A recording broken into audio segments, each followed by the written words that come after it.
मेरा नाम सीमा है और मैं 24 साल की हूँ। मैं जयपुर की रहने वाली हूँ। मेरा परिवार बिल्कुल साधारण है। घर में मेरी माँ, छोटा भाई और मैं रहती हूँ। पिताजी का 3 साल पहले देहांत हो गया था, जिससे घर की सारी जिम्मेदारी माँ और मेरे कंधों पर आ गई थी। माँ एक छोटे से क्लिनिक में नर्स का काम करती हैं। उनकी कमाई से किसी तरह घर का खर्चा चल रहा था। मैंने 19 साल की उम्र में अपनी 12वीं पूरी कर ली थी और तब से ही कोई अच्छी नौकरी ढूंढ रही थी। कई जगह इंटरव्यू दिए, लेकिन कहीं भी सफलता नहीं मिली। कभी तनख्वाह कम होती तो कभी काम के घंटे ज्यादा। मुझे लगने लगा था कि शायद किस्मत ही मेरा साथ नहीं दे रही है। एक शाम की बात है, मैं शहर के दूसरे छोर में एक इंटरव्यू देकर लौट रही थी। इंटरव्यू में फिर से नाकामयाबी मिली थी। दिल टूटा हुआ था। बस स्टॉप पर खड़ी थी। शाम के 6 बज रहे थे। आसमान में बादल छाए हुए थे और बारिश होने वाली थी। बसें आ तो रही थीं, लेकिन इतनी भरी हुई थीं कि चढ़ना नामुमकिन था। अचानक एक सफेद रंग की कार मेरे सामने रुकी। शीशा नीचे हुआ और अंदर से एक सज्जन व्यक्ति ने पूछा, कहाँ जाना है? काफी देर से खड़ी देख रहा हूँ आपको। मैंने हिचकिचाते हुए जवाब दिया, नहीं, मैं बस का इंतजार कर रही हूँ। वह बोले, इतनी भीड़ में बस मिलना मुश्किल है। मैं वैजंतपुरा की तरफ जा रहा हूँ, उधर ही जाना है क्या? उन्होंने पूछा। मैंने सोचा, अब बारिश भी शुरू हो गई है, बस मिलने के चांस कम है और घर भी दूर है। थोड़ी देर सोचने के बाद मैंने कहा, हाँ, मुझे वैजंतपुरा के पास ही जाना है। अगर आपको कोई दिक्कत ना हो तो बिल्कुल नहीं आ जाइए। उन्होंने मुस्कुराते हुए कहा। मैं पीछे की सीट पर बैठ गई। वे मुझसे बात करने लगे और बोले, आप क्या करती हैं? मैंने बोला, अभी कुछ खास नहीं, नौकरी की तलाश कर रही हूँ। आज भी एक इंटरव्यू देकर आ रही हूँ। और कैसा रहा इंटरव्यू? उन्होंने पूछा। मैं बोली, अच्छा नहीं रहा, क्योंकि वे बोल रहे थे कि अनुभव की कमी है। फिर वे बोले, ओ, ये तो हर नए उम्मीदवार की समस्या होती है। अनुभव कहाँ से लाए जब कोई काम ही ना दे? रास्ते भर हम बातें करते रहे। मैंने उन्हें अपने परिवार के बारे में बताया, अपनी पढ़ाई के बारे में, और यह भी कि कैसे मुझे नौकरी की सख्त जरूरत है। उन्होंने ध्यान से सुना और मेरी बात समझी। जब मेरा घर आया, मैंने उन्हें रुकने के लिए कहा। उतरते समय मैंने धन्यवाद दिया। वे कुछ देर रुके और फिर अपनी जेब से एक कार्ड निकाला। यह मेरा बिजनेस कार्ड है। मैं राज शर्मा, एक IT कंपनी का मालिक हूँ। अगर आपको इंटरेस्ट हो तो कल सुबह मिलिए। मेरे ऑफिस में हमें एक फ्रंट डेस्क असिस्टेंट की जरूरत है। शायद हम आपकी मदद कर सकें। उन्होंने मुस्कुराते हुए कहा। मैं कार्ड लिया, एक बार फिर धन्यवाद दिया और अंदर चली गई। घर में माँ चिंतित थी कि मैं इतनी देर से क्यों आई। मैंने उन्हें सारा किस्सा सुनाया और वह कार्ड दिखाया। माँ थोड़ी चिंतित हुई। अजनबी पर भरोसा करना ठीक नहीं होता बेटा, वे बोली। रात को मैंने वह कार्ड फिर से देखा। Raj Sharma, CEO, innovative tech solutions, एक बड़ी कंपनी लग रही थी। मैंने इंटरनेट पर सर्च किया तो पता चला कि यह वाकई में एक अच्छी कंपनी है। मैंने तय किया कि अगले दिन जाकर देखूंगी, क्या पता किस्मत साथ दे जाए। अगली सुबह मैंने अपने सबसे अच्छे कपड़े पहने, थोड़ा मेकअप किया और ऑफिस के लिए निकल पड़ी। कार्ड पर जो पता था वहां पहुंची तो मैं हैरान रह गई। एक बहुत ही बड़ी और शानदार इमारत थी। मैंने रिसेप्शन पर जाकर राज सर से मिलने की बात कही और अपना नाम बताया। रिसेप्शनिस्ट ने मुझे 5वीं मंजिल पर जाने को कहा। मैं लिफ्ट से ऊपर गई और उनके केबिन के बाहर पहुंची। दिल धड़क रहा था। धीरे से दरवाजे पर दस्तक दी तो अंदर से आवाज आई, कम इन। मैं अंदर गई तो राज सर डेस्क पर कुछ फाइल्स देख रहे थे। मुझे देखकर वे मुस्कुराए। अरे सीमा आ गई, आप बैठिए बैठिए। उन्होंने मुझे इशारा करके एक कुर्सी पर बैठने को कहा। मुझे थोड़ा अजीब लगा कि वे मेरा नाम याद रख पाए। फिर मैंने सोचा कि शायद रिसेप्शनिस्ट ने उन्हें बता दिया होगा। तो सीमा, आपने अपनी पढ़ाई के बारे में बताया था, क्या आप कंप्यूटर पर काम कर सकती हैं? बेसिक MS ऑफिस आता है? उन्होंने पूछा। मैं बोली, जी हाँ सर। फिर वे बोले, बहुत अच्छा। देखिए, मैं आपको डायरेक्ट नौकरी नहीं दे सकता, लेकिन 1 महीने का इंटर्नशिप ऑफर कर सकता हूँ। आप सीखेंगी और अगर आपका काम अच्छा रहा तो हम आपको पक्की नौकरी दे देंगे। शुरुआत में 8,000 रुपये महीना मिलेगा। क्या यह आपको मंजूर है? उन्होंने प्रस्ताव रखा। मेरी आंखों में चमक आ गई। ये मेरे लिए एक सुनहरा मौका था। जी सर, मुझे यह बिल्कुल मंजूर है, मैंने उत्साहित होकर कहा। ठीक है, फिर कल से शुरू कर दीजिए। सुबह 9 बजे आ जाइएगा। हमारी HR रमा मैडम आपको सब कुछ समझा देंगी। उन्होंने कहा। मैं बहुत खुश थी। इतने दिनों की मेहनत के बाद आखिरकार कुछ तो मिला था। मैंने उनका धन्यवाद किया और घर लौट गई। घर पहुंचकर मैंने माँ को यह खुशखबरी सुनाई।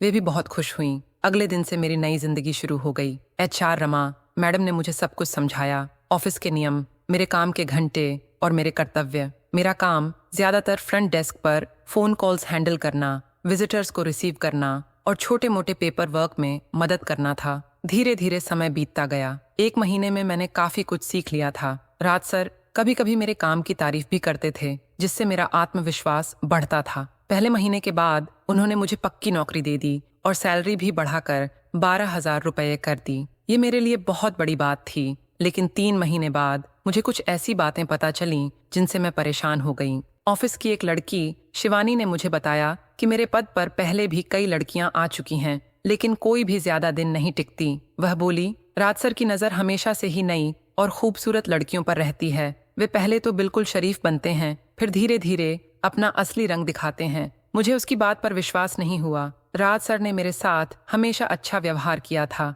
कभी भी कोई ऐसी हरकत नहीं की थी जिससे मुझे अच्छा ना लगे। मैंने शिवानी की बातों को नजरअंदाज कर दिया और अपने काम में लगी रही। एक शनिवार को ऑफिस में छुट्टी थी, लेकिन राज सर ने मुझे फोन करके कहा कि कुछ जरूरी काम है, जल्दी से आ जाओ। मैंने सोचा जरूर कोई महत्वपूर्ण मीटिंग होगी। मैं तैयार हुई और ऑफिस के लिए निकल गई। उस दिन मौसम बहुत खराब था। आसमान में काले बादल छाए हुए थे और तेज हवाएं चल रही थीं। मैं स्कूटी पर सवार होकर ऑफिस की ओर चल पड़ी। रास्ते में अचानक बारिश शुरू हो गई। मैंने एक दुकान के नीचे रुककर बारिश रुकने का इंतजार किया, लेकिन बारिश और तेज होती जा रही थी। मैंने सोचा कि ऑफिस ज्यादा दूर नहीं है, इसलिए बारिश में ही चल पड़ी। जब मैं ऑफिस पहुंची तो पूरी भीग चुकी थी। मेरे बाल कपड़े सब गीले थे। मैं लिफ्ट से सीधे राज सर के केबिन में गई। राज सर अपने केबिन में थे। मुझे इस हालत में देखकर वे चिंतित हो गए। अरे सीमा, तुम तो पूरी भीग गई हो, ऐसे कैसे काम करोगी? तुम्हें बुखार हो जाएगा। मैं वहीं खड़ी थी। पानी टपकता हुआ राज सर ने अपना कीबोर्ड साइड में रखा और अलमारी से एक तौलिया निकाला। ये लो, रेस्ट रूम में जाकर सर सुखा लो। मैंने तौलिया लिया और रेस्ट रूम में चली गई। मेरे कपड़े पूरी तरह भीगे हुए थे। मैंने अपने बाल सुखाए और थोड़ा ठीक किया, लेकिन कपड़े तो गीले ही थे। रेस्ट रूम से निकली तो देखा ऑफिस में सिर्फ राज सर और मैं ही थे। सर बोले, अंदर जो गेस्ट रूम है वहाँ गर्म हवा वाला पंखा है, अगर चाहो तो वहाँ जाकर कपड़े थोड़े सुखा सकती हो। मैं गेस्ट रूम में गई। वहाँ एक गर्म हवा वाला हीटर था। मैंने उसे चालू किया और अपने कपड़ों को फैलाया ताकि वे जल्दी सूख जाएं। मैंने अपनी शर्ट उतारी और सिर्फ तौलिया ऊपर लपेट लिया। शर्ट को हीटर के सामने टांग दिया। मैं वहीं बैठी अपने कपड़ों के सूखने का इंतजार कर रही थी। अचानक दरवाजे पर दस्तक हुई। मैं घबरा गई। सीमा, मैं हूँ, एक इम्पोर्टेंट फाइल अंदर रखी है, मुझे जरूरत है। राज सर की आवाज थी। मैंने तौलिया अच्छे से लपेटा और दरवाजा खोला। राज सर ने मुझे नीचे से ऊपर तक देखा। उनकी नजरों में कुछ अजीब सा था जिससे मुझे असहज महसूस हुआ। मैं नजरें झुकाए खड़ी रही। वे अंदर आए और अलमारी से एक फाइल निकाली। जाते समय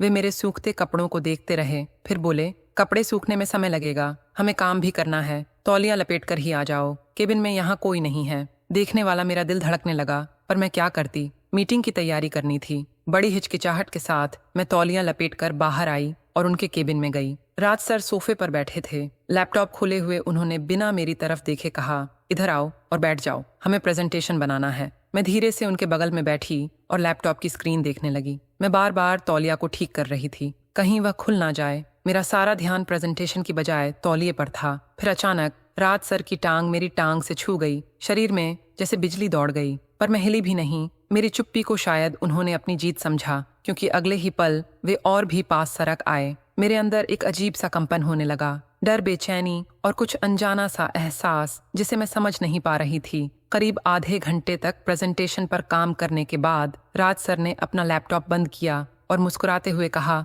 आज तो सिर्फ हम ही हैं, कंपनी में कुछ पीने का मन है, क्यों ना तुम कैंटीन से कॉफी बना लाओ। मैं तुरंत उठ गई और कैंटीन की ओर चल दी। अपने दिमाग में उथल पुथल को शांत करने की कोशिश कर रही थी। कॉफी बनाते समय मेरे हाथ कांप रहे थे। बार बार शिवानी की कही बातें याद आ रही थीं। जब मैं कॉफी लेकर केबिन में वापस पहुंची तो वहां कोई नहीं था। कॉफी मग टेबल पर रखकर मैंने इधर उधर देखा। तभी मेरी नजर अंदर के गेस्ट रूम की ओर गई। मैं गेस्ट रूम की ओर बढ़ी, जहां मैंने अपने कपड़े सूखने के लिए रखे थे। दरवाजा थोड़ा खुला था। जैसे ही मैंने अंदर झांका, मैं हैरान रह गई। राज सर मेरे कपड़ों को हाथ में लिए खड़े थे और वह कुछ अजीब तरह से मेरे कपड़ों को सूंघ रहे थे। ऐसे सूंघ रहे थे जैसे वो उसमें खो गया हो। मेरे दिल की धड़कन तेज हो गई। मैं जल्दी से वापस सोफे पर बैठ गई और आवाज लगाई, सर कॉफी तैयार है। राज सर तुरंत बाहर आए। वे अपना फोन हाथ में लिए थे और कुछ टाइप कर रहे थे। अरे वाह, बिल्कुल सही समय पर आई है कॉफी, उन्होंने मेरे बगल में बैठते हुए कहा। मेरा दिल जोरों से धड़क रहा था, हाथों में पसीना आ गया था।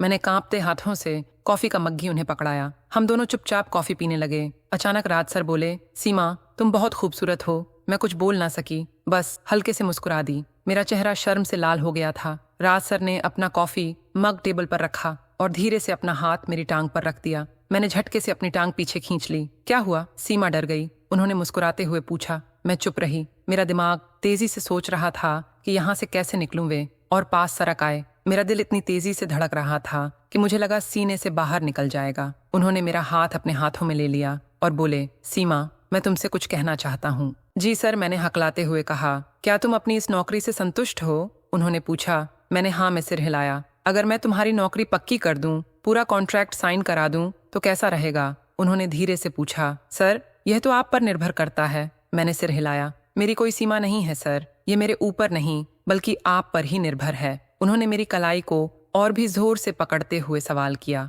तुम क्या चुनोगी, एक स्थिर सुरक्षित नौकरी या फिर वह अस्थायी काम जो किसी भी पल हाथ से निकल सकता है? मेरी आवाज कांप रही थी। मतलब, हालांकि मेरा दिल पहले ही समझ चुका था कि उनका इशारा किस ओर है। अगर तुम मेरी बात मान लो, मेरी हर ख्वाहिश पूरी करो, जैसे कि आज की रात तुम मेरे साथ बिताओ, तो मैं वादा करता हूँ तुम्हारा भविष्य सुरक्षित रहेगा। कल से ही तुम्हारी नौकरी पक्की हो जाएगी। उन्होंने सीधा मेरी आंखों में देखकर कहा। मेरे भीतर एक उफान सा उठा। मैंने झटके से अपना हाथ छुड़ाया और खड़ी हो गई। सर, आप गलतफहमी में हैं। मैं ऐसी लड़की नहीं हूँ। मैं ये कभी नहीं कर सकती। आप ऐसा सोच भी कैसे सकते हैं? मेरे स्वर में गुस्सा था। राज सर भी उठ खड़े हुए। सीमा, एक बात समझ लो, इस दुनिया में आगे बढ़ने के लिए कुछ न कुछ दांव पर लगाना ही पड़ता है। मैं तुम्हें बाध्य नहीं कर रहा, ये तुम्हारी इच्छा पर है। तुम्हारा और तुम्हारे परिवार का हर तरह से सहारा दूंगा। तुम्हारी माँ, तुम्हारा भाई, सबकी जिंदगी बदल सकती है। वे दरवाजे की ओर बढ़े। मैं नीचे जाकर सिगरेट पी कर आता हूँ।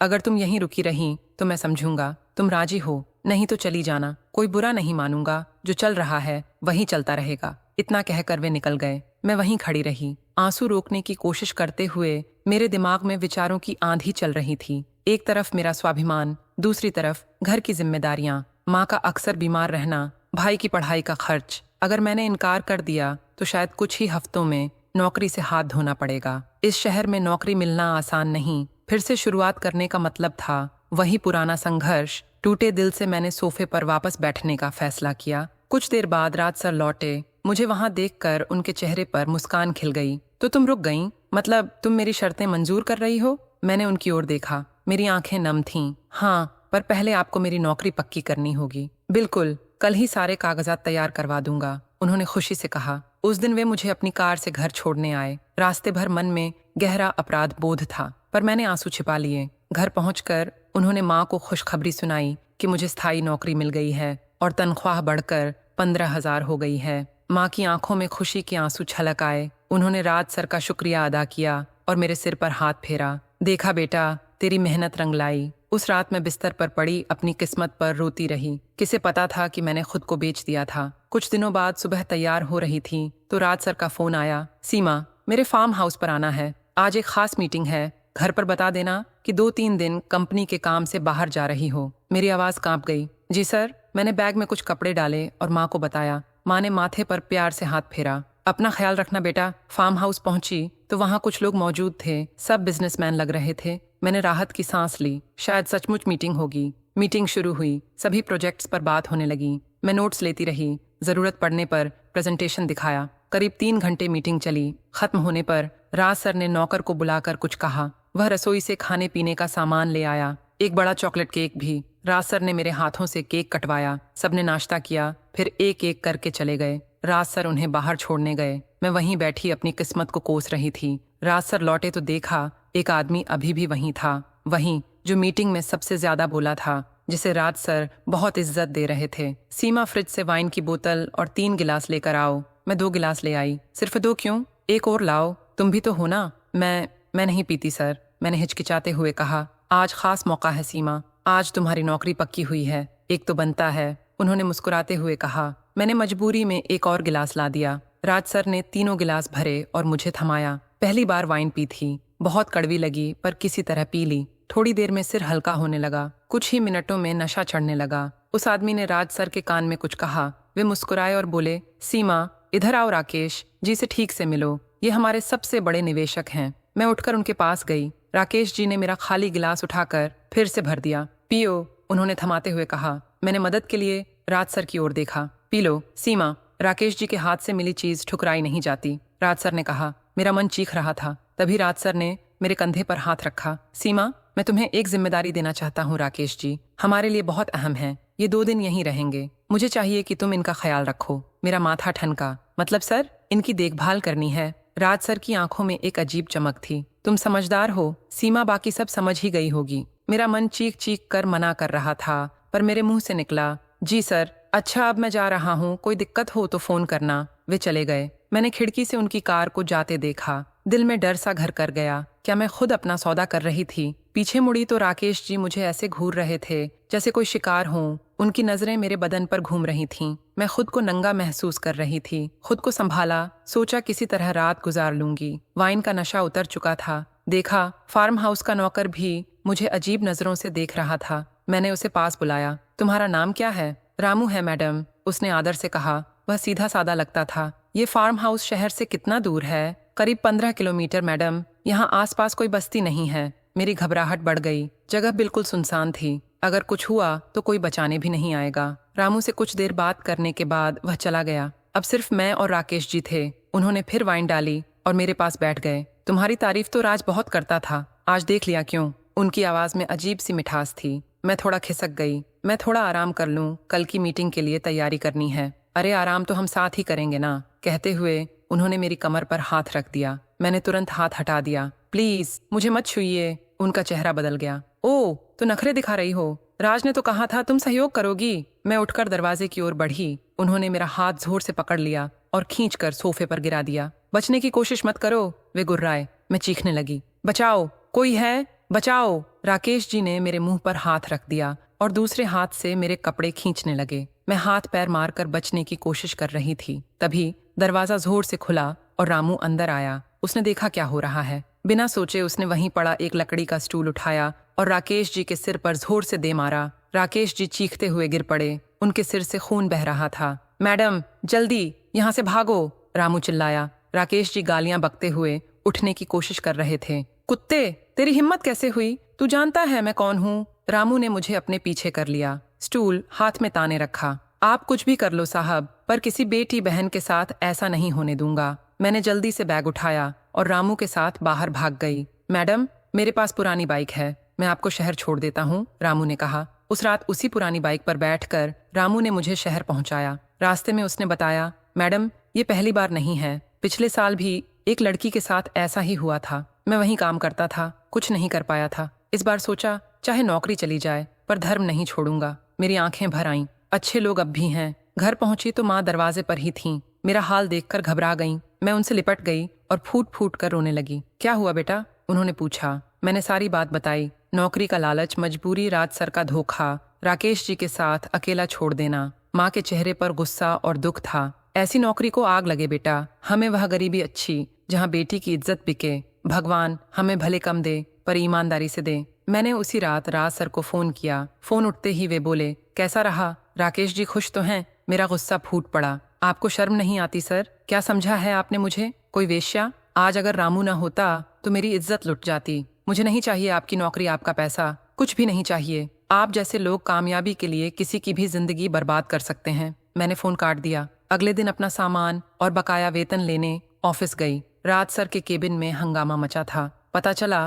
रात में पुलिस आई थी। राकेश जी की शिकायत पर राज सर को गिरफ्तार किया गया था। बाद में पता चला रामू ने मुझे बचाने के बाद सीधे थाने जाकर रिपोर्ट लिखवाई थी। उसने बताया था कि कैसे राज कंपनी की लड़कियों को नौकरी का लालच देकर अपने क्लाइंट्स के हवाले कर देता था। आज जब वो दिन याद करती हूँ तो मन कांप उठता है। पर एक बात समझ आई, दुनिया में बुराई के साथ साथ अच्छाई भी बसी है। रामू जैसे लोग जो अपनी नौकरी की परवाह किए बिना सच के लिए खड़े होते हैं, वही असली हीरो होते हैं। मैंने फिर से नई शुरुआत की। आज एक छोटी सी कंपनी में हूँ जहाँ का माहौल अच्छा है, लोग इज्जत से पेश आते हैं। माँ और भाई के साथ एक छोटे से घर में रहती हूँ। जीवन से संतुष्ट हूँ। तो ये थी मेरी कहानी। जीवन में कभी भी पैसे या नौकरी के लिए अपनी इज्जत या स्वाभिमान न बेचें। हर मुश्किल का हल समय के साथ निकल आता है।